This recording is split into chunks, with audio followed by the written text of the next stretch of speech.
Jeet media network ಎಂದೆಂದಿಗೂ ನಿಮ್ಮೊಂದಿಗೆ. ವೀಕ್ಷಕರೇ ನಮಸ್ಕಾರ. ಜೀತ್ ಮೀಡಿಯಾ ನೆಟ್ವರ್ಕ್ ಯೂಟ್ಯೂಬ್ ವಾಹಿನಿಯ ವಿಶೇಷ ವಿಡಿಯೋ ನೋಡೋದಕ್ಕೆ ನಿಮಗೆಲ್ಲ ಸ್ವಾಗತ. ಈ ವಸ್ತುವನ್ನ ಕಾಲಿಗೆ ಹಾಕಿ ಮಲಗಿ, ಮಾರನೇ ದಿನ ನೋಡಿ ಚಮತ್ಕಾರ ಅನ್ನೋ ಮಾಹಿತಿಯನ್ನ ಈ ವಿಡಿಯೋದಲ್ಲಿ ನಾವು ನಿಮಗೆ ತಿಳಿಸ್ಕೊಡ್ತಾ ಇದ್ದೀವಿ. ವಿಡಿಯೋಗೆ ಈಗಲೇ ಒಂದು ಲೈಕ್ ಕೊಟ್ಟು ವಿಡಿಯೋದ ಕೆಳಗಡೆ ಓಂ ಮಹಾಲಕ್ಷ್ಮೀ ನಮಃ ಅಂತ ಕಮೆಂಟ್ ಮಾಡೋದಕ್ಕೆ ಮರಿಬೇಡಿ. ಹಾಗೇನೆ ವಿಡಿಯೋದ ಕೆಳಗಡೆ ಇರುವಂತಹ ಜಾಯಿನ್ ಬಟನ್ ಒತ್ತಿ, ಆಗ ನೀವು ಜೀತ್ ಮೀಡಿಯಾ ಚಾನಲ್ ಮೆಂಬರ್ ಆಗ್ತೀರಾ.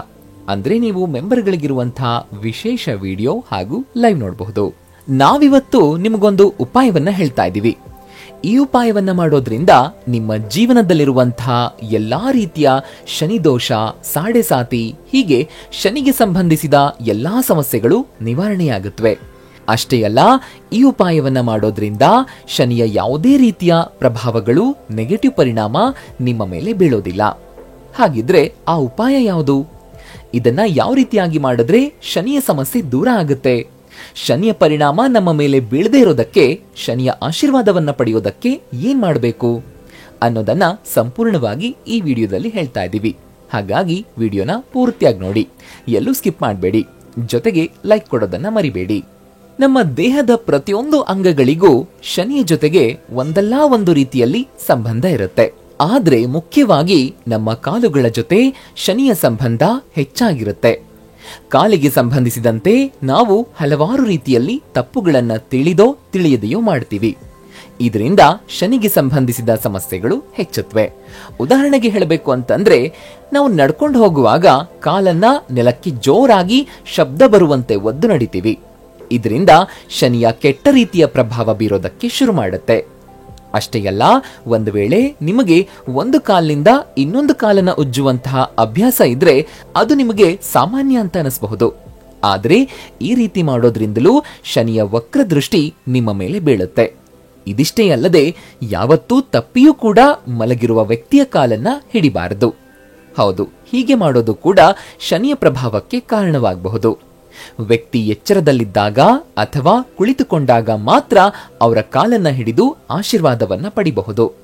ಒಂದು ವೇಳೆ ಆ ವ್ಯಕ್ತಿ ತನ್ನ ಹಾಸಿಗೆ ಮೇಲೆ ಮಲಗಿದ್ರೆ, ನಿದ್ರಾವಸ್ಥೆಯಲ್ಲಿದ್ರೆ, ಅಂತಹ ಸಂದರ್ಭದಲ್ಲಿ ಕಾಲು ಹಿಡಿಬಾರದು ಅನ್ನೋದು ನೆನಪಲ್ಲಿರಲಿ. ಅಷ್ಟೇ ಅಲ್ಲ, ಒಂದು ವೇಳೆ ನೀವು ದೇವಸ್ಥಾನದ ಪರಿಸರದಲ್ಲಿದ್ರೆ ತಪ್ಪಿಯೂ ಕೂಡ ಯಾವುದೇ ವ್ಯಕ್ತಿಯ ಕಾಲನ್ನ ಹಿಡಿಬಾರದು. ಯಾಕಂದ್ರೆ ದೇವಸ್ಥಾನದಲ್ಲಿ ದೇವರೇ ದೊಡ್ಡವರು, ಮತ್ತೆ ಎಲ್ಲರೂ ಕೂಡ ದೇವರೆದುರು ಸಣ್ಣವ್ರೆ. ಹಾಗಾಗಿ ನೀವು ದೇವಸ್ಥಾನದಲ್ಲಿ ದೇವರಿಗೆ ಕೈ ಮುಗಿದು ಆಶೀರ್ವಾದ ಪಡಿಬೇಕೇ ವಿನಃ ಯಾವುದೇ ವ್ಯಕ್ತಿಯ ಕಾಲು ಹಿಡಿಯುವಂತಹ ತಪ್ಪನ್ನ ಮಾಡಬಾರದು. ಇದರಿಂದ ದೇವರು ಕ್ರೋಧಿತರಾಗ್ತಾರೆ. ಆ ವ್ಯಕ್ತಿ ನಿಮಗಿಂತ ತುಂಬಾನೇ ದೊಡ್ಡವರು ಅಥವಾ ವಯಸ್ಸಾದವರು ಅಥವಾ ಯಾವುದೇ ಮಹಾನ್ ವ್ಯಕ್ತಿಯೇ ಇರಬಹುದು. ಆದ್ರೆ ಮಂದಿರದ ಪರಿಸರದಲ್ಲಿ ಯಾವತ್ತೂ ಕಾಲು ಹಿಡಿಯುವಂತಹ ಕೆಲಸವನ್ನ ಮಾಡಬೇಡಿ.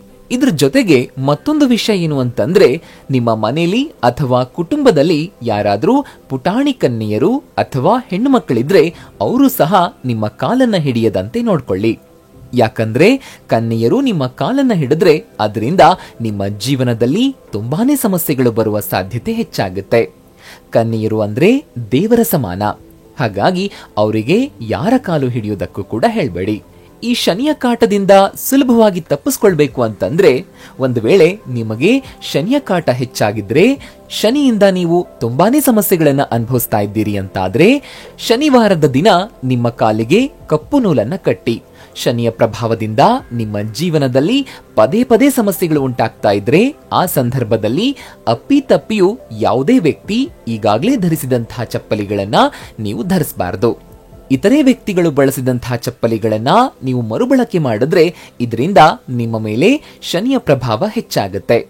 ಇದು ಮಾತ್ರವಲ್ಲದೆ, ನಿಮಗೆ ಶನಿಯ ಕಾಟ ತುಂಬಾನೇ ವಿಪರೀತ ಸ್ಥಿತಿಯಲ್ಲಿದ್ರೆ ಆವಾಗ ಕಪ್ಪು ಬಣ್ಣದ ಸಾಕ್ಸ್ ಕೂಡ ಧರಿಸೋದು ತಪ್ಪಾಗುತ್ತೆ. ಹಾಗಾಗಿ ಸಾಧ್ಯವಾದಷ್ಟು ಕಪ್ಪು ಬಣ್ಣದ ಸಾಕ್ಸ್ ಅವಾಯ್ಡ್ ಮಾಡಿ.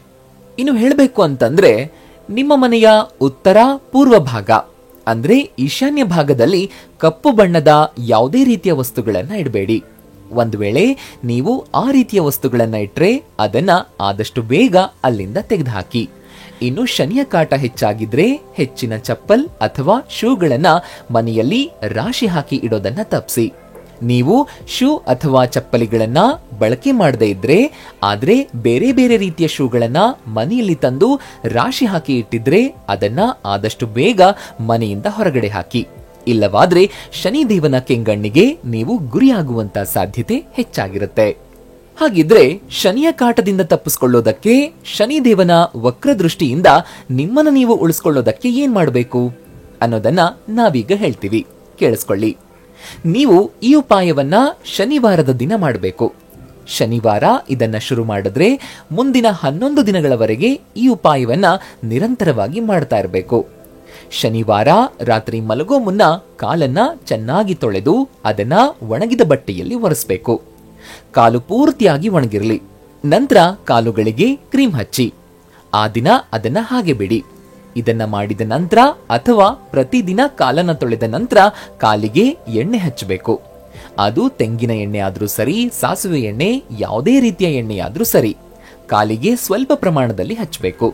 ನಂತರ ಎಣ್ಣೆ ಸಹಾಯದಿಂದ ನಿಮ್ಮ ಕಾಲಿನ ಮಧ್ಯಭಾಗದಲ್ಲಿ 8 ಎನ್ನುವ ಸಂಖ್ಯೆಯನ್ನ ನಿಮ್ಮ ಪಾದದ ಅಡಿಯಲ್ಲಿ ಮಧ್ಯಭಾಗದಲ್ಲಿ ಬರಿಬೇಕು. ಇದನ್ನ ಪ್ರತಿದಿನ ಅಂದ್ರೆ ಶನಿವಾರದಿಂದ ಆರಂಭಿಸಿ 11 ದಿನಗಳವರೆಗೆ ನಿರಂತರವಾಗಿ ಒಂದು ದಿನವೂ ಮಿಸ್ ಮಾಡದೆ ಮಾಡಬೇಕು. ಇದು ಎಷ್ಟೊಂದು ಪವರ್ಫುಲ್ ಆಗಿರುತ್ತೆ ಅಂತಂದ್ರೆ, ಇದನ್ನ ನೀವು 11 ದಿನ ಮಾಡಿದ್ರೆ ಶನಿಗೆ ಸಂಬಂಧಿಸಿದ ಎಲ್ಲಾ ಸಮಸ್ಯೆಗಳು ನಿಮ್ಮ ಜೀವನದಿಂದ ದೂರವಾಗುತ್ತೆ. ಅಷ್ಟೇ ಅಲ್ಲ, ನಿಮ್ಮ ಜೀವನದಲ್ಲಿ ಏನೇ ಸಮಸ್ಯೆ ಇದ್ರೂ, ಅದು ಹಣಕಾಸಿಗೆ ಸಂಬಂಧಿಸಿದ ಸಮಸ್ಯೆ ಇರಬಹುದು ಅಥವಾ ಕರಿಯರ್ಗೆ ಸಂಬಂಧಿಸಿದ ಸಮಸ್ಯೆನೂ ಇರಬಹುದು, ಅದು ನಿವಾರಣೆಯಾಗುತ್ತೆ. ಅಥವಾ ನಿಮಗೆ ಪದೇ ಪದೇ ಧನಹಾನಿ ಆಗ್ತಾ ಇದ್ರೆ, ಹಣಕಾಸಿನ ತೊಂದರೆ ಬರ್ತಾ ಇದ್ರೆ, ಅಥವಾ ಶಾರೀರಿಕವಾದ ಸಮಸ್ಯೆಗಳು ಕಾಡ್ತಾ ಇದ್ರೆ, ಅಥವಾ ನಿಮ್ಮ ಕೆಲಸದಲ್ಲಿ ನಿಮಗೆ ಪ್ರಮೋಷನ್ ಸಿಗದೇ ಇದ್ರೆ, ಅಥವಾ ಕೆಲಸದಲ್ಲಿ ಅಥವಾ ಕಲಿಕೆಯಲ್ಲಿ ಏಕಾಗ್ರತೆ ತರೋದಕ್ಕೆ ಸಾಧ್ಯವಾಗದೇ ಇದ್ರೆ ನೀವು ಈ ಉಪಾಯವನ್ನ ಮಾಡಬಹುದು. ಇದರಿಂದ ನಿಮಗೆ ಉತ್ತಮವಾದ ಫಲಿತಾಂಶ ಸಿಗುತ್ತೆ.